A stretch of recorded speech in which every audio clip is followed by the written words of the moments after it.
played television's first lovable snob, Jim Backus brought Thurston Howell III to life as the shipwrecked millionaire, doggedly maintaining his super-rich standards by allowing us to chuckle at his airs and graces amid impoverished circumstances. He actually humanized the much-maligned wealthy. How he hated doing without his power, privilege, and prestige. How we loved him for remaining haughty and immaculate. To generations of Gilligan's Island fans, Jim Backus was Thurston Howell III. They think this is the way a millionaire should act. I give classes on millionaires, how to be a millionaire, earn big money at home. It was a wonderful, wonderful experience.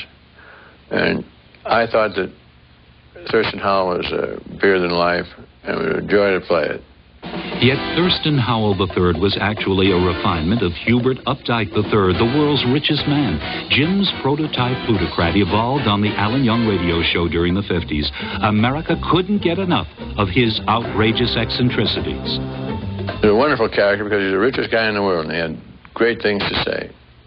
He said, "I'll have you know my family came over in the Mayflower." And the retort was, "Well, a lot of families came over in the Mayflower." He had the capper on a shakedown cruise. Playing a millionaire quickly helped Jim become one. His own family tree might not measure up to either of his characters, but he and wife Henny long ago established themselves in very rich, very exclusive Bel Air, California. Thurston Howell III would approve. There's a great deal of similarity, and that's brought about by Henny. Henny lives in the grand style, and we have been fortunate enough to make a pretty good living, and we like the good things. I think it's fun to have the good things, but you got to share them. It's kind of a Berlin ghetto. You find yourself insulated here. No pavements, no sidewalk. You don't see anybody walking, and you are not running next door because next door is a moat or a big fence or something. Though quite blasé about being surrounded by superstar and mighty mogul neighbors, Jim was nonplussed for a moment when a special couple moved nearby. Then he recalled the wit and wisdom of Thurston Howell III. I could say that there goes the neighborhood. It's too easy a joke.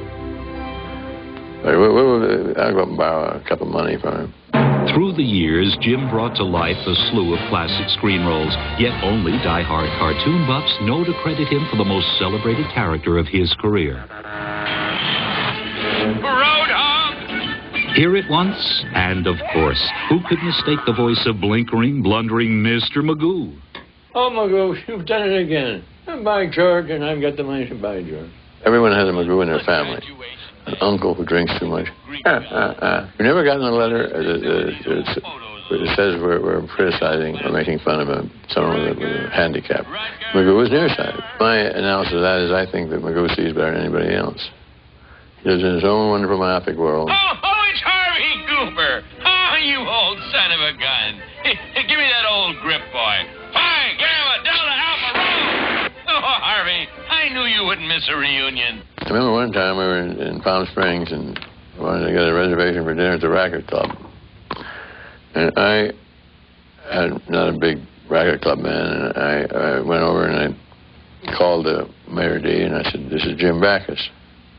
He said, "We have a 2-hour wait for tables." He's quite haughty. So then I got a great idea, and I phoned the guy back, and I said, "Reservation?" He said, "Who's it for?" Mr. Magoo, you come right over. The name Jim Backus always commands respect and affection without reservations. He celebrated publication of his 5th book co-authored with Henny. It was a gala event celebrated by friends, family, and fans. As Gilligan's Island approached cult status, devotees of the show and its cast finally figured out that Jim's devoted wife actually was seen in the cameo role. You've got to look quick, but there's Henny. We know so much about each other that I can correct him when he tells me a story about his life. We've known each other forever. We don't remember not being married. Any success that I have attained, I owe to this lady. She understood me and kept me going when I had given up. She was unfailingly right in her judgment of what I should do. If I had listened to her, I would have maybe gone a different way. Before his spoof, Wealth was overly revered, and rich rarely meant famous. We salute Jim Backus for creating, among other things, the good guy.